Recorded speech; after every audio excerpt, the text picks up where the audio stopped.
Hey guys, what's up? This is Maggie, and I'm going to be doing a review today for Inglourious Basterds.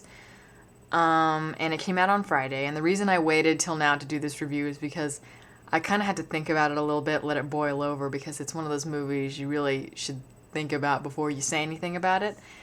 But anyway, this is Quentin Tarantino's film, and that's kind of a big deal for me because I consider Quentin Tarantino to be one of the best directors we have today. He's probably my favorite currently, and he's certainly one of the most interesting directors of the modern day. But anyway, this is his new film, and I get really excited about when a new movie of his comes out because he makes films very rarely. Because he writes and directs everything. And the last movie that he made was Kill Bill, and Kill Bill Volume 2 came out in 2004. So that was a long time ago. Because he likes to write his scripts and he really likes to perfect them. He wants them to be absolutely perfect before he directs them. And I really appreciate that because it really shows in his work. But this new movie is not a samurai story or anything like that. It's a story about Nazi Germany, which takes place in the 1940s.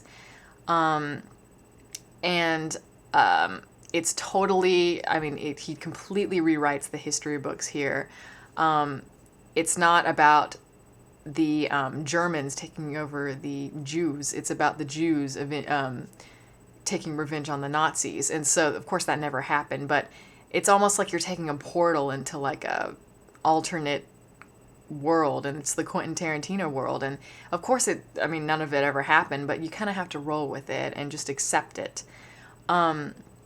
But this movie is it's not like any movie you're gonna see around, especially, because it is Quentin Tarantino. He likes to make his movies kind of genre bending, and he likes lots of dialogue, and it's very quirky. And this movie has all of that, all of his signatures. This is classic vintage Tarantino. Everything here is the things that you expect from him and the things that we love about him. His dialogue is very rich.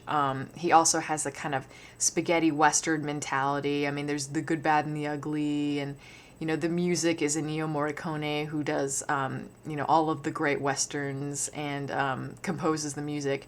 And you see a little bit of Sergio Leone in his work, and you see like 1940s film noir. So he likes to mix up a bunch of genres and make them his own. But it's not really copying, because to me, he kind of paints graffiti kind of on the walls of genres, of all kinds of different genres. He likes to slice it up and kind of cuts and pastes it into his own movies. And it's not copying because he makes them his own. And when I say that, I mean that, like, the reason he's able to make it so unique is because he has his own voice, because of his dialogue. His dialogue is so rich and it has so much personality that he's able to take these genres and kind of turn it into something that is completely unique, never seen before, and has its own voice. Because this guy really knows what he's talking about when it comes to movies. And I think only a person who really was an expert in movies could kind of turn it into what he's turned it into. But when you have such great dialogue like Quentin Tarantino does, you need really great actors to pull it off. And in this instance, you do. Brad Pitt is kind of the main character, sort of. And he plays, he's like a commander, a lieutenant who leads a bunch of Jewish Americans who go back to Germany so they can kind of take revenge on the Nazis, and they pretty much brutally capture them and kill them or whatever. And it's kind of, they're a bunch of rebels. It's kind of Quentin's way of paying tribute to maybe the Dirty Dozen, or I think of the Wild Bunch. And Brad Pitt, he's very interesting, very funny. Every word he says is hilarious. So I think he's just really entertaining to watch. And but the guy that you've got to watch here is Christoph Waltz. He plays the villain. They call him the Jew Hunter because he's a German officer who kind of, looks for Jews. And anyway, he's pretty much the villain, and he is great. I mean, he has to get an Academy Award nomination because he's so good. And he speaks like 4 different languages in this movie, and he speaks them all perfectly. It's incredible. He does Italian, French, German, and English, and it's amazing to listen to.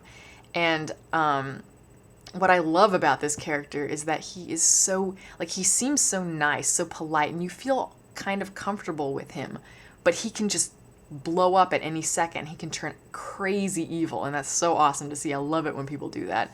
I mean, of course, it's completely over-exaggerated and ridiculous and over the top, but, you know, as I said before, you've got to accept that it's Quentin Tarantino's world, and he makes it believable, and the actors kind of bring a sense of realism to it, and that's what Christoph Waltz does.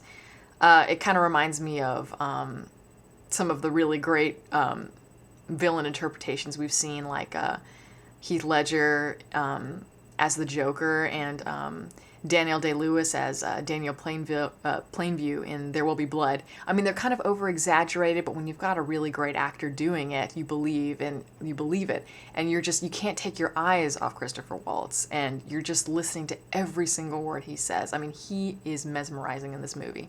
And he's like one of the big reasons you should see this movie. I mean, there's a bunch of reasons why, but I think he's a definite highlight. But, you know, honestly, when I think of this movie, people are wondering, of course, is it as good as Pulp Fiction? I mean, of course not. I mean, Pulp Fiction is maybe the best film made since I've been alive, honestly. And, I mean, he may, but I don't ever think that Quentin will ever top that movie because it is so great. But that doesn't mean that you can't watch his other movies and admire them. I mean, I think all the rest of his movies are exceptionally good, and Pulp Fiction just rises above that. But, I mean, this movie does have some flaws, but, you know, I don't think you should really pay attention to the flaws because this is such an unconventional movie. There's nothing conventional about it. I mean, the plot structure is completely, you know, jumbled up, and, I mean, the plot elements are completely different from anything you've seen before. You can't really judge an unconventional movie with conventional plot structure, and you just can't think about it in that way. And so I mean, yeah, there are flaws. Sometimes, you know, I thought that the Western look didn't quite gel with the idea of the Nazi Germany story. Sometimes it felt like it I don't know, it didn't feel right at times. I mean, I thought it really worked with Kill Bill, but here it didn't combine, like, it wasn't a very good combination at times, but that's just nitpicking. I mean, this is still totally entertaining, and you have to see it. If you're a Quentin Tarantino fan, this is a must. Now, if you don't like him, then you might as well just skip it because you're not going to like this one. I mean, he is an acquired taste for some people, and so if you don't like it, I would stay away because it's everything that he's known for and all of that. But I mean, you know, I think some people are going to complain that this movie is too boring. And they're going to say, you know, oh my God, it's too long. And like, you know, all they do is talk and it's kind of boring. And I'm just like, people, okay, seriously, I mean, I think we have had enough of Transformers, of G.I. Joe movies. It's just a bunch of mindless action, a bunch of explosions. I mean, that's great. And, you know, I enjoy it personally, but I mean, I get tired of it after a while. And this is a movie with actual personality, made by a director with great imagination who is completely unique and completely goes against everything that everything that Hollywood movies stand for. And I love that about him. And I think that everyone should see this movie. Well, not everyone, but, you know, people who are really film buffs, because there's a lot to like here. I mean, there's so much personality in every frame of it, so you just can't miss it. And this is one of those instances where, you know, they say action speaks louder than words, but no, words speak louder than action. I mean, I know that sounds kind of corny, but it's true. With Quentin Tarantino, it works. So if you're tired of all the explosions and all this, you know, the Transformers stuff, this is the movie you've got to see. It's certainly maybe the most entertaining movie I've seen this year. It's certainly one of the best, at least for me. So definitely see this movie. You can't miss it. And that's all I got to say. So until next time.